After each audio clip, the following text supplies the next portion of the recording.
Assalamualaikum warahmatullahi wabarakatuh. Kami dari kelompok 4 ingin mempresentasikan mengenai decision making. Kami terdiri dari 4 anggota. Yang pertama ada Azra Nazria Karya, yang kedua ada Gusmi Alvita, yang ketiga ada Rifka Arifkah, yang keempat ada Diva Nawal Herman.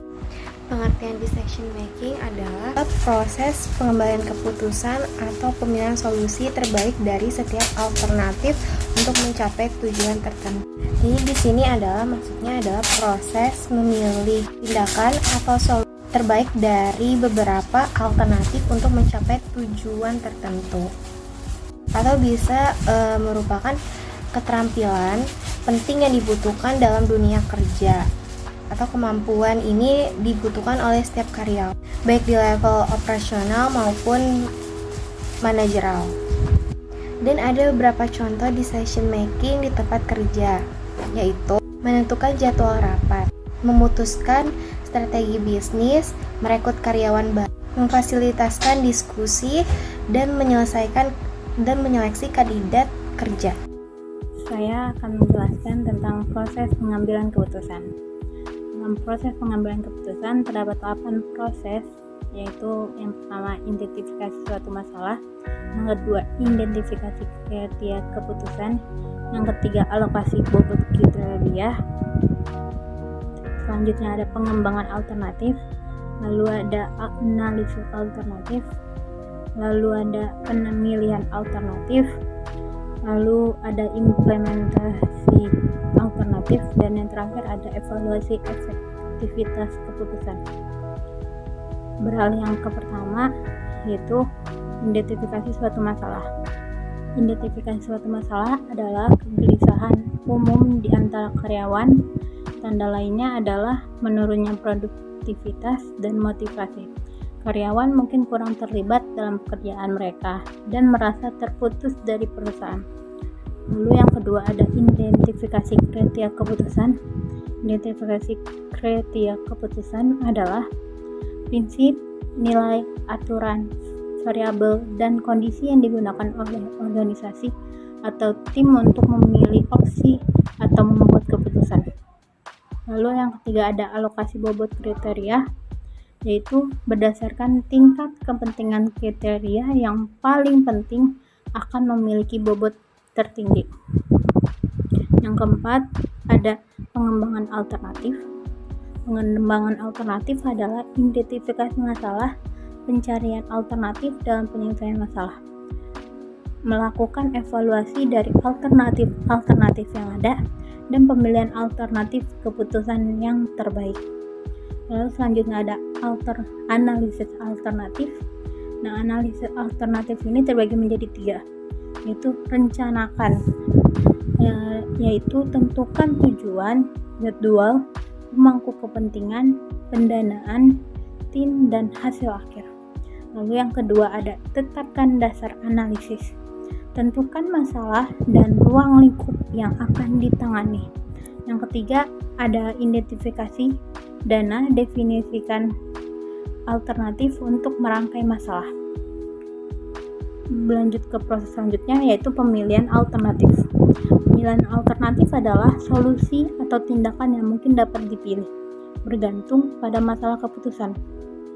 Lalu yang ke proses ke-7 adalah implementasi alternatif.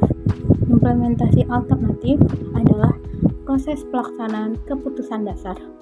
Proses tersebut terdiri dari beberapa tahap, yaitu tahap pengesahan, peraturan perundangan, yang kedua pelaksanaan keputusan oleh instansi pelaksana, yang ketiga persediaan kelompok sasaran untuk menjalankan keputusan, dan yang terakhir, proses yang terakhir adalah evaluasi efektivitas keputusan. Evaluasi efektivitas keputusan adalah penilaian kemampuan mereka untuk mengumpulkan informasi yang relevan, menganalisisnya secara efektif, mempertimbangkan keputusan tepat waktu. Selanjutnya, saya akan menjelaskan fungsi dan tujuan pengambilan keputusan.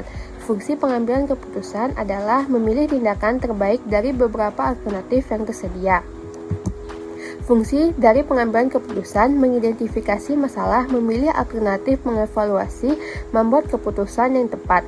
Tujuan pengambilan keputusan adalah untuk mencapai hasil yang optimal, yaitu meningkatkan efisiensi, meminimalkan risiko, menyelesaikan masalah, dan mendorong inovasi dan pertumbuhan.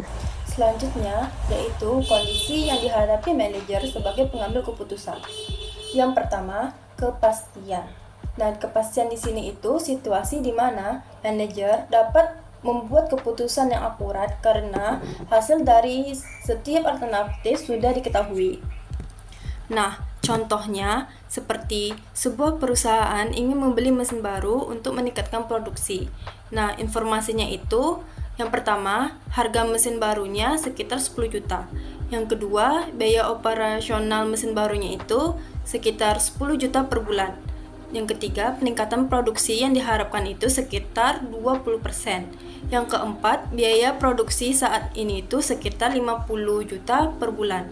Nah, di dalam kondisi kepastian ini, manajer dapat mengambil keputusan dengan mempertimbangkan informasi yang tersedia. Yang kedua, resiko. Resiko sendiri itu yang dimana kondisi pembuat keputusan dapat mengestimasi kemungkinan hasil yang pasti. Nah, situasi ini jauh lebih umum dibanding kepastian. Sebagai contohnya, sebuah perusahaan ingin meluncurkan produk baru, tetapi ada kemungkinan produk tersebut tidak akan sukses di pasar. Nah, informasinya itu yang pertama, biaya pembangunan produknya itu sekitar 50 juta. Yang kedua, kemungkinan kegagalannya itu 30%. Yang ketiga, potensi keuntungannya sekitar 200 juta. Nah, di dalam kondisi resiko ini, manajer harus mempertimbangkan kemungkinan kegagalan dan potensi keuntungan sebelum mengambil keputusan. Yang ketiga, ketidakpastian. Kondisi ini di mana manajer menghadapi situasi pengambilan keputusan yang tidak pasti. Hal ini dipengaruhi oleh terbatasnya informasi yang tersedia. Sebagai contoh, sebuah perusahaan ingin membeli saham di sebuah perusahaan lain, tetapi tidak ada informasi yang jelas tentang kinerja perusahaan tersebut di masa depan. Nah, di dalam kondisi ketidakpastian ini, manajer harus menggunakan penilaian subjektif dan pengalaman untuk mengambil keputusan.